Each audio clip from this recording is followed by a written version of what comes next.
A decorated army colonel, a fallen soldier's remains, and a flight he was denied. What happened next shook the entire country. The airport was packed, families dragging rolling suitcases, business travelers glued to their phones, kids running ahead of exhausted parents, the usual chaos. Colonel David Carter stepped inside, his polished dress shoes clicking against the tile floor. He had been through this routine too many times before, but today was different. The weight on his chest wasn't just from the ribbons and medals on his uniform, it was from the casket waiting on the tarmac, draped in the American flag. Private First Class Jason Reynolds, 21 years old, gone too soon. Colonel Carter adjusted his hat and took a deep breath. He had a job to do, a duty, one that went beyond rank or recognition. It wasn't about him, it was about the promise made to every soldier who never made it home: no one gets left behind. He approached the airline counter, setting down his military orders and ID. The woman behind the desk barely glanced at him at first. She typed something into the computer, frowning, then she looked up. A pause, just a split second too long. "Sir, can I see that again?" Her voice was tight. Carter handed over the papers once more, watching her closely, the flicker of hesitation, the sideways glance at her coworker, the slight shift in her posture as if she had just stepped into something she wasn't prepared for. She turned, whispering something to another agent. He glanced over, his expression unreadable. The moment stretched thick with something Carter had seen before but never got used to. When she returned, her smile was stiff, forced. "I'm sorry, sir, but there seems to be an issue with your ticket. We can't allow you to board at this time." Carter exhaled slowly. He had dealt with all kinds of situations, combat zones, foreign diplomacy, political entanglements, but this was different. "I'm escorting the remains of a fallen soldier," he said evenly, tapping the paperwork. "Everything is in order." The agent didn't meet his eyes. "I understand, sir, but there's a security protocol in place, and we can't override it." Carter kept his voice steady. "Security protocol? Yes, sir," she said, forcing another weak smile. "It's just policy." He didn't move, didn't flinch. "Policy? What policy?" Behind him, the line was growing, people shifting, murmuring. He felt their eyes on him, but instead of stepping aside, he squared his shoulders and stood firm. He wasn't leaving without an answer, but the airline staff wasn't backing down either. The air around the counter felt heavier now. Conversations in the line behind him had started to quiet down as people took notice. A man in a crisp military uniform being denied his flight wasn't something you saw every day. Colonel Carter remained calm, his voice steady. "Ma'am, I need to understand exactly what the issue is. This is a military assignment, not a personal trip. My documentation is valid." The agent hesitated again. Her eyes darted toward the other airline staff huddled near the back, whispering. A supervisor, a man in his mid-50s with a tired expression, finally stepped forward. He adjusted his name tag, then folded his arms as he glanced at Carter. "Sir, I apologize for the inconvenience," he started, his voice laced with that professional tone people used when they wanted you to stop asking questions. "But we have certain policies in place, and unfortunately, we can't override them at this time." That phrase again, policies. Carter inhaled slowly through his nose. He had seen this before, just in a different setting. "I've flown with military escorts before," he said, keeping his frustration buried under years of discipline. "I know the procedure, and I know there's no policy stopping me from boarding. So let's be honest, what's the real reason I'm being denied?" The supervisor cleared his throat and shifted on his feet. "It's just an extra security measure. Nothing personal, sir, nothing personal." That was rich. Carter tightened his jaw but didn't let the anger take over. He had been in too many rooms where people hid behind vague explanations like this. They were testing his patience, waiting for him to lose his temper, to give them a reason to call security. He wasn't going to give them that satisfaction. The people in line were watching now. A woman in a red blazer whispered something to her husband. A young man holding his boarding pass frowned, glancing at the airline employees like he was trying to make sense of what was happening. Then a voice cut through the tension. "Sir, do you have an issue with his military clearance?" Carter turned his head slightly. A man a few spots behind him in line had spoken up. He was older, maybe mid-60s, with a weathered face and a USMC hat pulled low over his brow. A Marine, a veteran. The supervisor looked uncomfortable. "No, sir, this isn't about clearance. We just have to follow standard protocol." The Marine let out a sharp breath. "Yeah, I've been through security 1,000 times. And I've never seen protocol stop a soldier from escorting one of our own home." He folded his arms.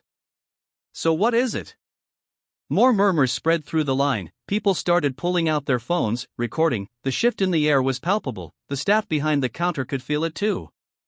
The agent who had originally denied Carter stole a glance at her supervisor, looking unsure now. The supervisor sighed, rubbing a hand over his temple. He looked at Carter again, the weight of the moment settling in. "Let me check something," he muttered before walking off. The agent at the counter kept her gaze down, suddenly very interested in her computer screen. Carter didn't move. He stood tall, shoulders squared, staring straight ahead. He wasn't going anywhere, but neither was this story. The murmur in the terminal was no longer just background noise, it was focused, charged. People in line were no longer just waiting for their flights, they were watching, recording. The Marine who had spoken up earlier wasn't the only one who looked irritated. A middle-aged woman in a denim jacket clutching her purse shook her head and leaned toward her husband. "This isn't right," she muttered. "He's in uniform." A younger man in a hoodie pulled out his phone and started typing, his fingers moving fast. People were taking notice, and that was dangerous for the airline. Carter kept his expression unreadable, but inside he was taking note of every detail. The supervisor hadn't returned yet, which meant one of two things: he was either scrambling for an excuse or waiting for this to die down. Neither was going to happen. Then a voice came from behind him. "Excuse me, sir." Carter turned his head slightly. A young woman,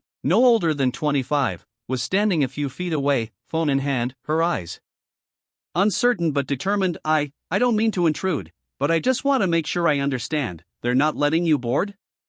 Her voice wasn't loud, but the way she said it, careful, deliberate, made people nearby pay even more attention. Carter exhaled, glancing at the agent behind the counter. "That's correct."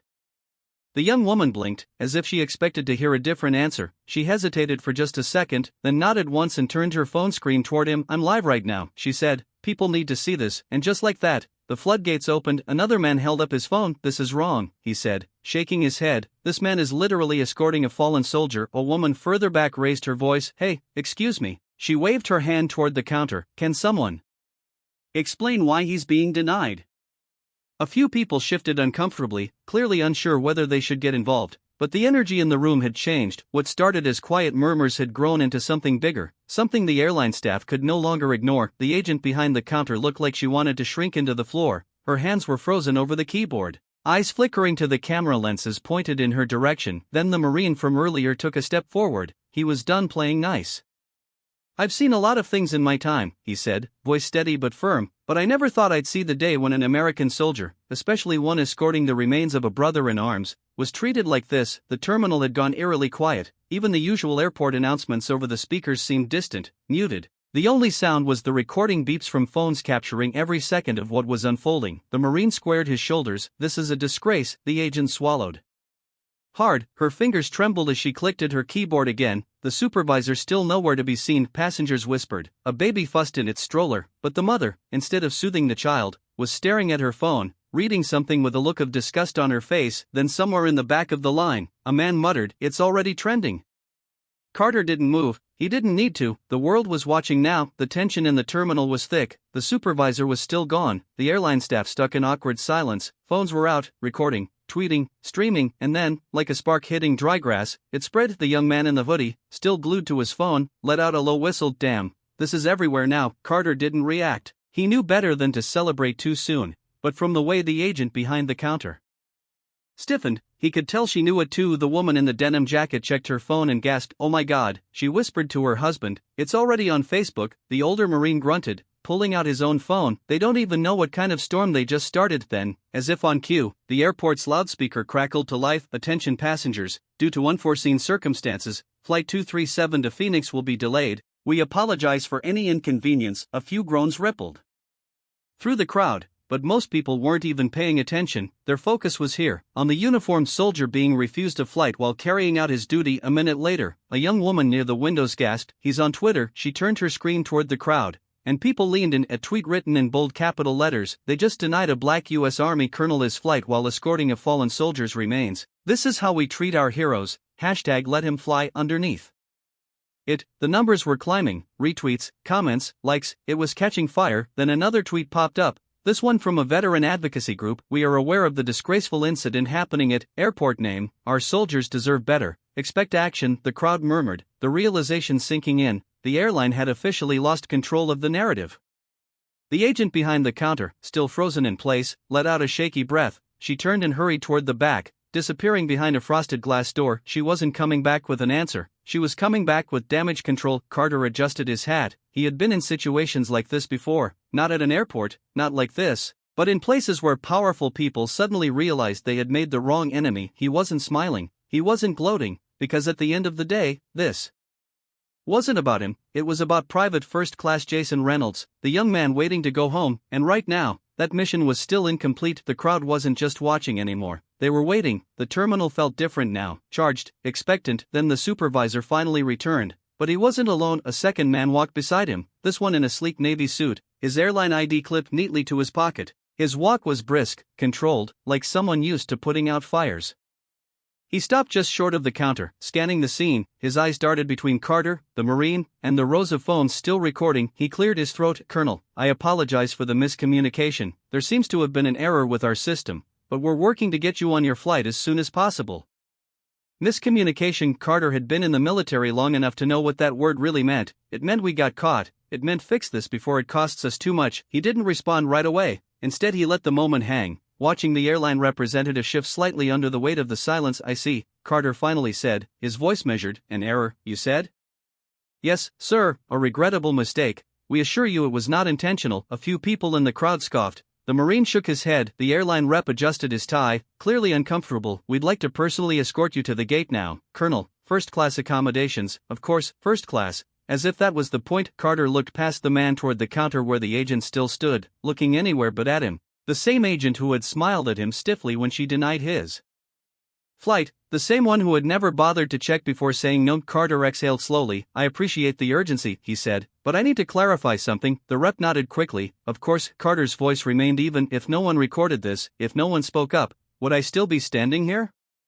A beat of silence. The rep swallowed it. "Sir, you don't need to answer," Carter interrupted. He already knew. Everyone in the terminal knew. Another moment of silence. Then a woman in the crowd murmured, "He's right." The rep tried to smooth over the tension again. "Sir, we sincerely apologize. We both know this isn't about an apology," Carter said. "It's about accountability." The crowd murmured in agreement. People weren't just angry anymore. They were disappointed. The rep knew he was losing control. He straightened his posture, adopting a more authoritative stance. "Colonel, let's get you on your flight now." But before Carter could respond, a new voice cut in. "Sir." A younger man in an airport security uniform had appeared at the side of the counter. He held out a phone toward the airline rep, his expression tight. "I think you should see this." The rep frowned. Taking the phone, he scrolled. His face paled. The Marine crossed his arms. "What? Something wrong?"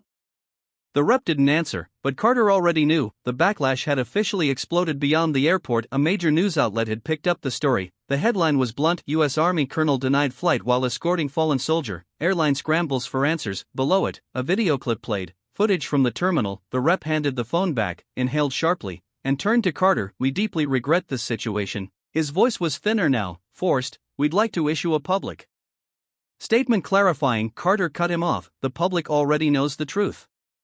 Silence. The rep pressed his lips together. Carter looked at the crowd, at the phone still recording. He turned back to the rep. "I don't need first class. I don't need special treatment. I need respect, and so does the soldier I'm escorting." Another murmur ran through the crowd. The rep gave a stiff nod, as if that was all he could do now. "Understood, sir." The Marine let out a small approving grunt. Carter adjusted his hat. "Now, let's finish this mission." But the consequences for the airline were just beginning. The airline had lost control of the situation. The story was out, spreading faster than they could contain it. The terminal felt more like a press conference now. Phones still recording, passengers still watching. Then something unexpected happened. A man in a dark blue suit with the unmistakable posture of someone with real authority walked into the scene. He wasn't from the airline. He wasn't airport security. He was military. The room shifted. People moved aside instinctively as the man approached. His ID badge flashed briefly as he stepped up to Carter and extended his hand. "Colonel," he said firmly, "I'm Major Thomas Beckett, Department of the Army. We've been informed of the situation." Carter shook his hand, his grip strong.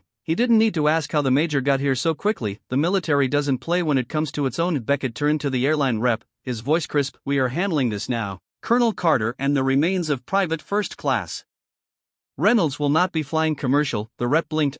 Sir, you were just about to cover your tracks," Beckett interrupted. His tone was polite but it carried weight. He glanced at Carter. "Sir, the Pentagon has arranged for a private military flight. Your transport is waiting." A murmur rippled through the crowd. People exchanged glances. The U.S. military had stepped in. Carter exhaled, not out of relief. He didn't need saving, but because this mission was finally back on course. He gave a small nod. "Understood." Major Beckett's gaze flicked toward the airline rep one last time. "This will be addressed." It wasn't a threat, it was a promise. Carter turned back to the Marine who had been watching the entire exchange with satisfaction. "Appreciate you, brother," Carter said. The Marine tipped his head. "We look out for our own." Carter gave the room one last glance. The people who had spoken up, who had refused to let this slide, who had made sure this story was heard. He adjusted his uniform, squared his shoulders, and walked out, not toward the gate, but toward something bigger. But for the airline, the fallout was just getting started. The airline thought the situation would fade, a few apologies, a press release, maybe a statement from their CEO, damage control, but the public wasn't letting this go. News networks picked it up, veterans organizations released statements condemning the airline's actions, politicians weighed in, demanding accountability. Then came the financial hit. By the end of the week, the airline stock had dropped. A trending hashtag calling for a boycott gained traction. Customers flooded their social media with demands for answers, and then the final blow, a lawsuit. A coalition of military advocacy groups filed a formal complaint against the airline for discrimination and failure to uphold service member protections. Under pressure, the airline CEO made a public appearance. He called it a regrettable misunderstanding and announced that the employees involved had been placed on administrative leave. Too little, too late. Meanwhile, Colonel Carter continued his mission. He escorted Private First Class Jason Reynolds home, standing by as the young soldier's family received him for the last time. He didn't need the headlines, he didn't need the attention, he needed respect, and that was the real fight. Respect shouldn't be conditional, it shouldn't require a viral video or public outrage, it should be the standard. The people at that airport, the Marine, the passengers who spoke up, the ones who refused to stay silent, they proved something important. When people stand together, injustice has nowhere to hide. If you believe in accountability, if you believe in honoring those who serve, let your voice be heard, because silence lets things like this happen again, and next time it might not go viral. Brought to you by Dark Stories.